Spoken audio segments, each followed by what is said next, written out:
not great. All right, welcome back to the REVan channel. It's Sick Week 2026, if you can believe that. And I'm here with Richard Guido. He's got this 65 GTO, my all-time favorite Pontiac. I had a 71, it was my first car. I know it's not a Ford, but they're still awesome. Richard, welcome to the channel. Thank you very much. Not only does this thing run low eights, it's got a stick shift, and Richard drove it here from Alberta, Canada. Yeah, Red Deer, Alberta, Canada. How many miles is that? It's 3,000 miles from my house to Gainesville. So 3,000 mile drive in a 65 GTO just to get to the event, and it has a real Pontiac engine. So let's get started, man. Tell me about the car. When did you buy it? How long have you had it? And you said it's going to crack 200,000 miles on the drive from here to Orlando. Yeah, so when I bought the car, it was in a junkyard. I had sold my 69 Firebird convertible, silver, convertible black top, and I brought this home and my wife was like, "What are you doing?" it was in a junkyard, and when we got it, it was in an orchard. What year was that? That was 20 years ago. Wow. So, I knew that I wanted to go fast. I knew I wanted to have a stick, and this was a good option. It was black with a red interior. It was an original GTO, but it was literally somebody had put it out to rest. Like it was done. And so I restored it. I painted it in my garage. I did a frame off in my garage. Everything you've seen done to the car is what I've done to it. Right. So I figured, I rescued it, so I get a beat on it. So, right. What do you do for a living? So I work in the petrochemical industry. We take ethane from natural gas, turn it into plastic pellets, and we ship them off in rail cars. So we make about 1 million pounds in the plant that I'm at a day. Various kind of plant, everything from it'll make bottle caps to cellophane wrappers to cover your steak.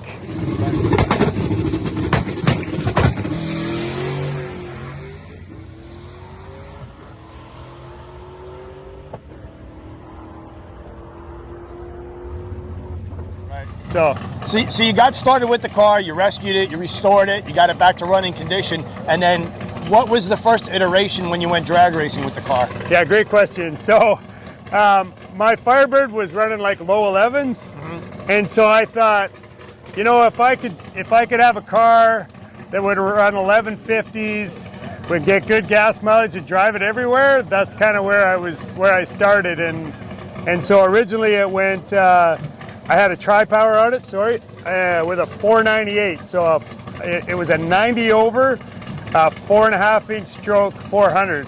Right. And so that combination went really quick. It went faster than its cert, quite fast. And so then the bars started getting adding. Right. Did you have a stick in it from the start? Right off the bat. It had a TKO 600 in it. I only broke about 5 of those before I figured out I needed to do something different. Right. And so the first year I did drag and drive was in 2013. Hot Rod Magazine Drag Week was really the only one to do back then. Right. And so I drove it all the way down with this motor in it, but it was naturally aspirated, had a great big carburetor, and a TKO 600, and a spare TKO 600 in the trunk. Right. And so same thing, I drove all the way to there to Bowling Green, Kentucky. I don't have a truck and trailer, so if I want to do any events, I have to drive to them. So in 2013, drove down.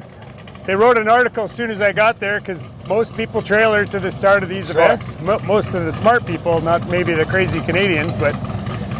And so I got second place in big block street race, naturally aspirated in 2013 at Drag Week, and I got hooked on drag and drive after that. So.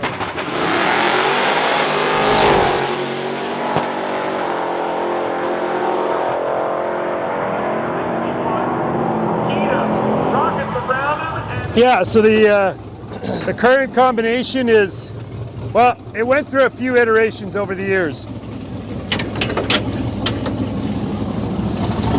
At first it was tri-power, and then I put this in 2013. My engine builder wanted to sell it to me, and he told me the price, and I was like, That's a lot of money. So I gave it back to him, and I put a stock Pontiac block in with a Pro Charger. Right. And it was in it for a couple of years. Won the stick shift shootout at Hot Rod Magazine's Drag Week. And then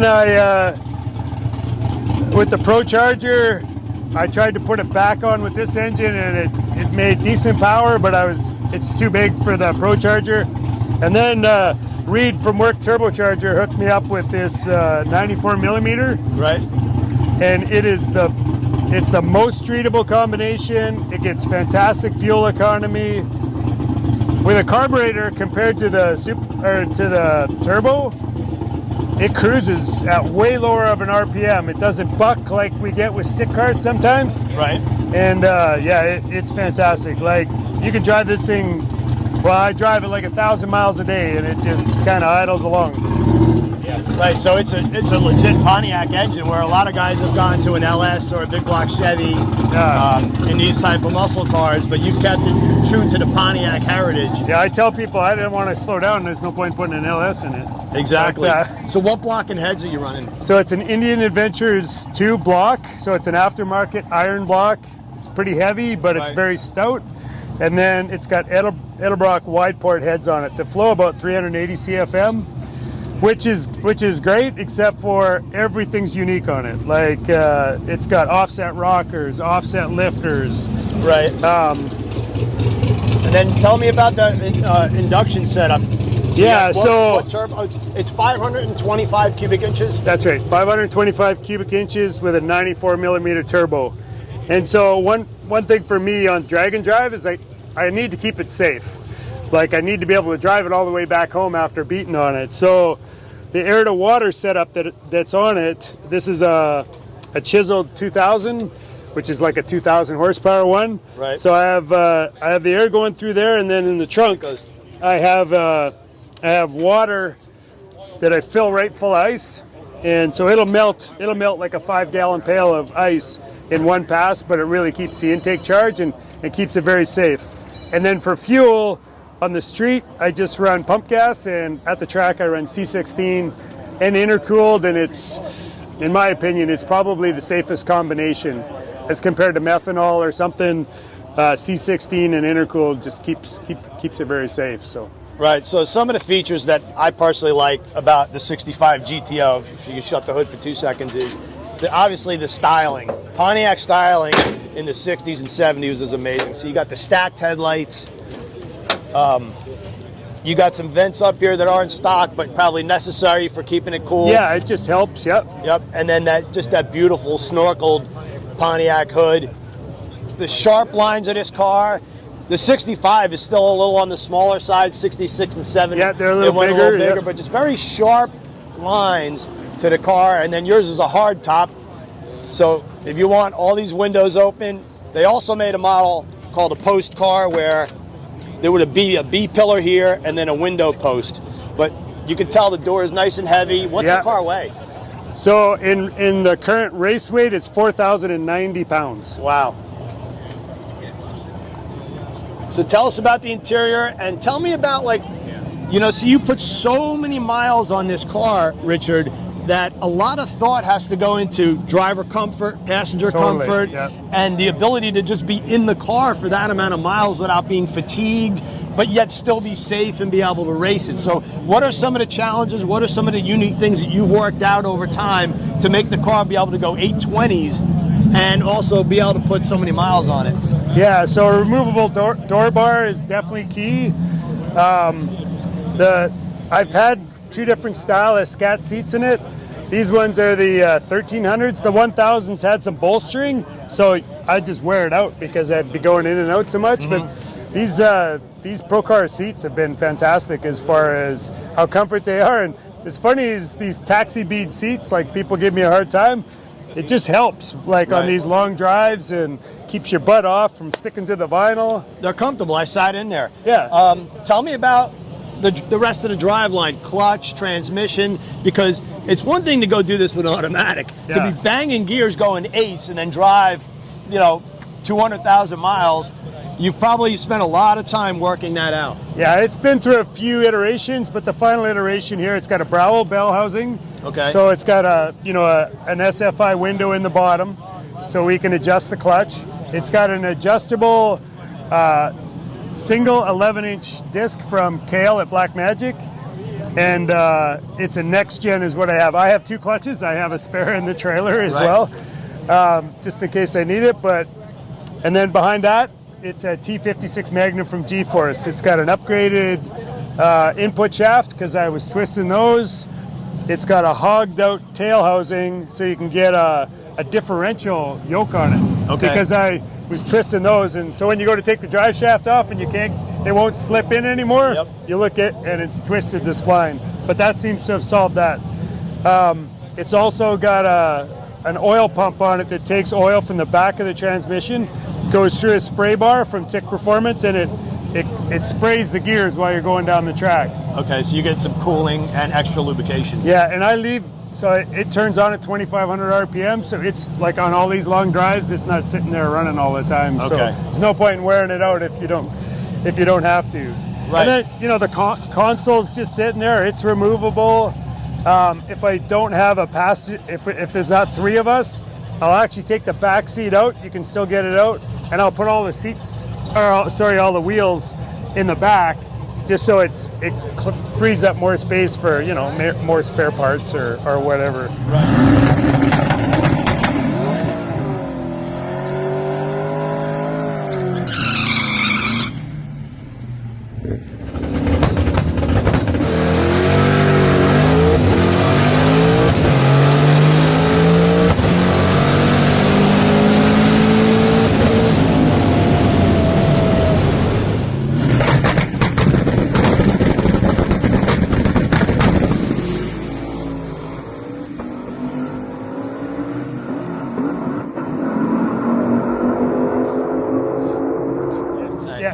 It's a 490. I had a 12 bolt in it, and stick car life with a diaphragm clutch. Yep. I broke the axle, and so I upgraded, bought a Moser bolt-in one, and so same thing. The gear ratio's changed over the years, but it's going so fast now that it's got a 325 rear gear. Okay. It's got a spool, so winter tires and a spool. When I leave Canada, it's in the snow.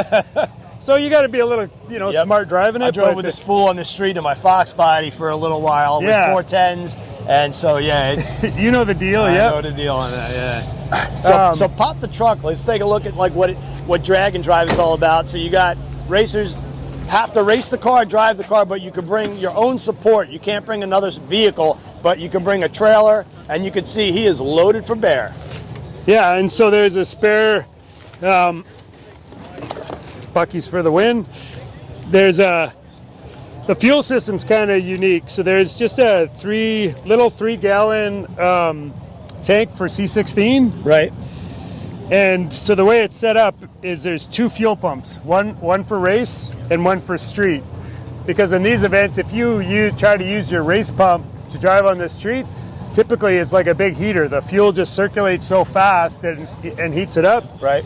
So I've just got a little wall barrel that I run in the street, have no fuel issues, and then there's a race pump back here.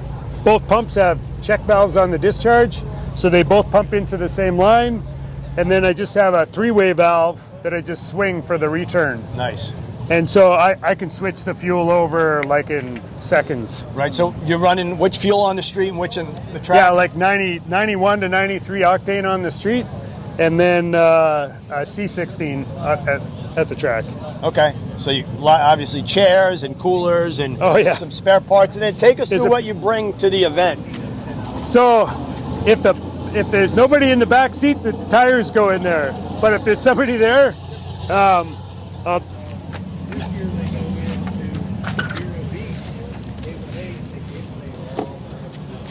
and so the ramps are kind of a new addition, but it's just so easy if you need to come back to the pit and do a quick clutch adjustment. Make a great product. Yeah, race ramps are great. I used to just have them at home, and then I started using them. I'm like, oh, it's too easy to just bring them with me. Right. And so I usually change all 4 tires. Right now I have the race tires on the front because my winters were starting to show a little wear, but we put some new ones on the other day. There's a spare transmission in here. Usually there's a spare 9-inch center section in here, but somebody else needed it, so I sold it to him yesterday. Because the Pontiac is everything in there is so unique. There's a camshaft, there's a set of lifters, there's a set of rockers, there's push rods, head gaskets, spare clutch, and then a bunch of little miscellaneous stuff. But my logic is, if you can't get it somewhere without like ordering it, you better bring it with you. Right. That's awesome. So a couple more things and we'll finish up. How much horsepower does this thing make? So we just freshened it up, so it's 525 cubes at 20 pounds of boost. That made 1,527 horsepower to the tires. Wow. On a chassis dyno. That is outstanding. And 1,488 foot-pounds of torque. So it needs it to move this heavy car. Right. But yeah, it makes a little bit of jam. And what's your all-time quickest run? It's been 828 at 173.9, call it 174 miles an hour. That's crazy. Do you, just real quick, take us through your driving technique. So going down the track you're talking about? From the burnout, you just second gear burnout? Yeah, second gear burnout. I'll try it with the radials, and I'm only running a 28/9 tire. I'm running a pretty small tire for the car. Right. But I'll do the burnout. I'll try to do the burnout past the tree and run into some sticky stuff and then back up. And then I'll light the first bulb, and I have a pressure gauge for my brakes. I'll set it at like 120 psi. Wait for the other guy to get in. If he goes all the way in, I'll put it on the 2-step, put my foot right to the floor. I have a line lock button, a Billy button, which is a wireless button for the steer or for line lock. Right. And then put it right in the 2-step, and then ease the clutch out until I light the second bulb. Push my foot all the way back to the floor, and then as soon as the tree drops, I let off the button, let off the clutch. As I'm going down the track, I launch with my hands on the steering wheel. I have a shift cut knob in the car, so it's not a strain gauge. It's from SQS Racing, and it's literally got a rocker switch in it, so it's got micro switches in it. And so as soon as I get to 6,800 RPM, I pull on the top of the shifter. It cuts ignition and fuel for 0.12 of a second. Right. Oh yeah. And allows it to come out of gear. And as soon as I'm in the other gear, I got to get my hand off it, because if I'm still pulling on it in half a second, stays cut out. It'll cut again. Yeah. Okay. And then somebody looks at the log and calls me names. But and so yeah, so it's totally clutchless shifting. And then as I go through the traps, I'll push on the clutch and pull it out of gear. And what RPM are you grabbing gears? So typically I'm like 65 to 67. Okay. Depending on how on the ball I am that day, I guess. But that's cool, man. Yeah, and it'll go through the traps. Like at 174 miles an hour, it was 7,000 RPM going through the traps. That's awesome. That's awesome. Yeah. Well, man, that's cool. Yeah. I love this car so much. He comes every year, makes the drive, and like you said, on the way, when he leaves here to go to Orlando, the vehicle's going to crack 200,000. 200,000 since I restored it, yeah. So it's we put a few last year. Just about every year is around 20 to 25,000 miles on the car. That's wild. And Richard's running consistent 850s. He does have an 850 cage. We talked earlier, he doesn't want to put the 7-second cage in the car, and I would agree with that. You can't get in and out of the thing. Yeah. You got to redo the chassis cert, and at some point, it's quick enough, right? Yeah, and all the bars around your head, like I think then you need a seat which kind of blocks your view while you're driving. And right, I would definitely want a containment seat, because it's like you said, an accident on the street with all those bars could be worse than even an accident at the track. Yeah, totally. So, but I appreciate you giving us a look at the car. This thing is absolutely too cool. It's raining here at Bradenton, but that's okay. We're making the best of it. We're going to probably end up going to Orlando tomorrow to finish up, get some in-car, and see this thing run. Best of luck to you, my man. Thanks again. Thanks for watching, everybody.